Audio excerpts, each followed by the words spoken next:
जय जय श्री राधे, जय जय श्री श्याम, जय जय श्री वृंदावन धाम। श्री कृष्णाय वासुदेवाय हरे परमात्मने प्रणतः क्लेशनाशाय गोविंदाय नमो नमः।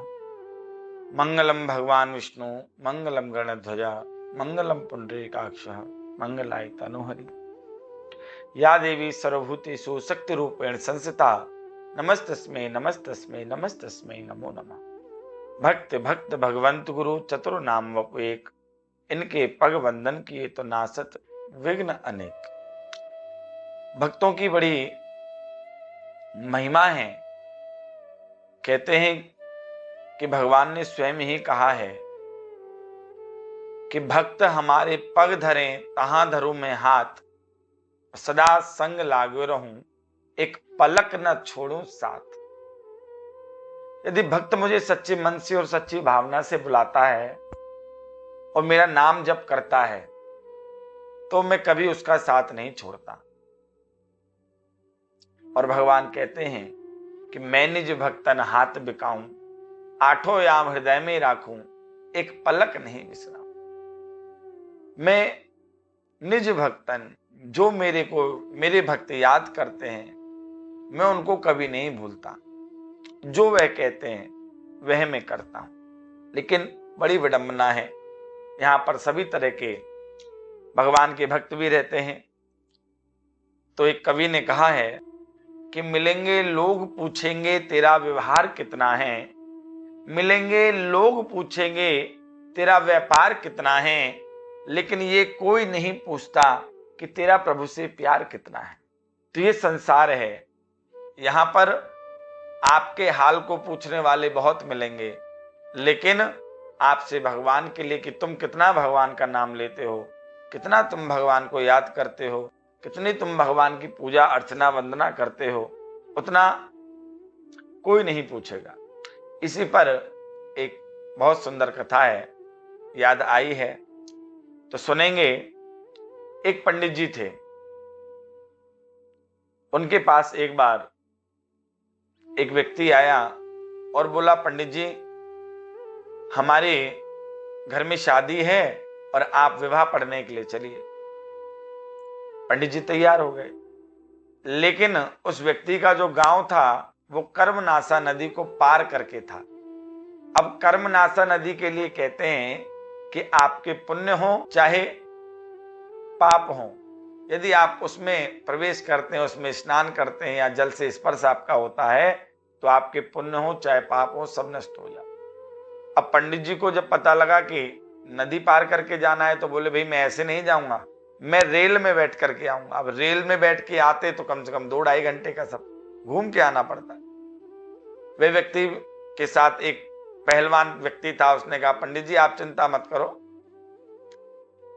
कि आप मेरे कंधे पर बैठकर चलो। पंडित जी बोले, नहीं भैया, गिर गिरा गई तो हमारा जो पुण्य सब नष्ट हो जाएगा। पहलवान बोला, आप चिंता मत करिए, मैं सकुशल ले चलूंगा। पंडित जी तैयार हो गए, पहलवान के कंधे पर बैठ गए। पर कहते हैं कभी कभी भगवान भी बड़ी भक्तों के साथ में लीला करते हैं। तो जैसे ही कर्मनासा के बीच में वह पहलवान पंडित जी को लेकर के पहुंचा और ऐसा भगवान की कृपा से पहलवान का पैर फिसला कि ले दे करके पंडित जी को लेकर के पहलवान नदी में गिर गया। अब तो हुआ, पंडित जी को बड़ा गुस्सा आया और बोले, तुमने मेरा इतने दिन मैं काशी रहा, इतना मैंने जाप किया, इतना मैंने अनुष्ठान किया, तुमने सब नष्ट कर दिया। उनके साथ का एक व्यक्ति ने बहुत अच्छी बात कही और बोला कि पंडित जी आपके पुण्य तो नष्ट तभी हो गए थे जब आप इसके कंधे पर बैठे थे। क्यों? क्योंकि यदि कोई व्यक्ति दूसरे के पुण्य को नष्ट करके और खुद अपने पुण्य को बचाना चाहे तो उसके पुण्य तो पहले ही नष्ट हो जाते हैं जब उसके हृदय में दूसरे के पुण्य को नष्ट करने का विचार आता है। तो पुण्य तो पंडित जी के पहले ही नष्ट हो गए। तो एक व्यक्ति ने बहुत अच्छा कहा, बहुत अच्छी बात कही। यही नदी आगे जाकर के गंगा जी में मिल जाती है और धर्म की दृष्टि से कर्मनासा में कोई पाप नहीं रखता।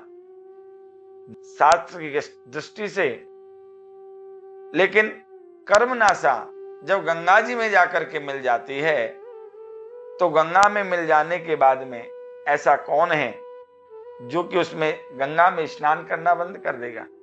ऐसा कोई नहीं है।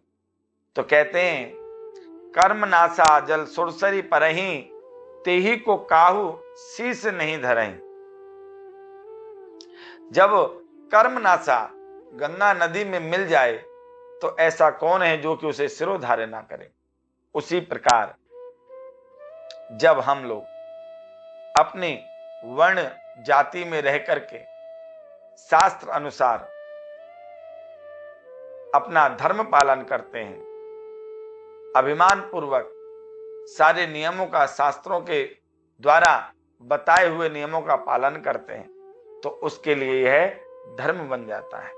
लेकिन जब वह व्यक्ति, वह जीव सब कुछ त्याग करके अपने मन को भगवान के चरणों में लगा देता है, राम जी के आश्रित जब वह हो जाता है, तो फिर धर्म भी यह बात नहीं कहता है। उसके लिए सब कुछ छोड़ करके वह भगवान के चरणों में जब लग जाता है, तो उसके लिए कर्मनाशा जैसा कोई भी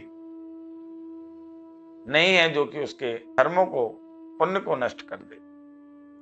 इसी प्रकार आगे जाकर के रामानंदाचार्य जी महाराज हुए, जो वैष्णवाचार्य थे, तो उन्होंने भी अपनी एक बात में बहुत सुंदर बात कही कि जात पात पूछे नहीं कोई, हरि को भजे सो हर का हुई। जिनका गोत्र अच्युत, जैसे उन्होंने ऐसे ऐसे महान संत जिनके शिष्य रहे रविदास जी, उन्होंने रविदास जी को भी अपना शिष्य बनाया, जिनको कि मीरा जी अपना गुरु मानते। तो क्या उनको शास्त्र का ध्यान नहीं था? शास्त्र की मर्यादा का ध्यान नहीं था? पर शास्त्र मर्यादा से अधिक वे भगवान की भक्ति का ही भरोसा करते थे।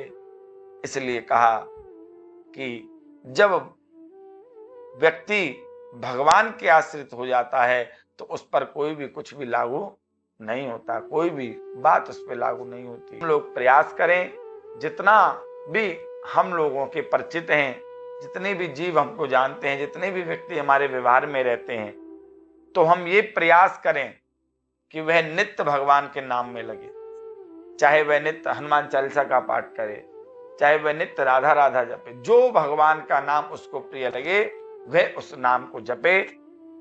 तो हम लोगों को बस ये पहल करने की आवश्यकता है कि हम लोग जितने हमारे परिचित हैं, जितने हमसे व्यक्ति जुड़े हुए हैं, हम उनके लिए इतना प्रयास करें कि उनके मन को ये इनके इन प्रकारेण कैसे बिना कैसे करके भगवान से जोड़ें और उनको सदमार्ग दिखाएं।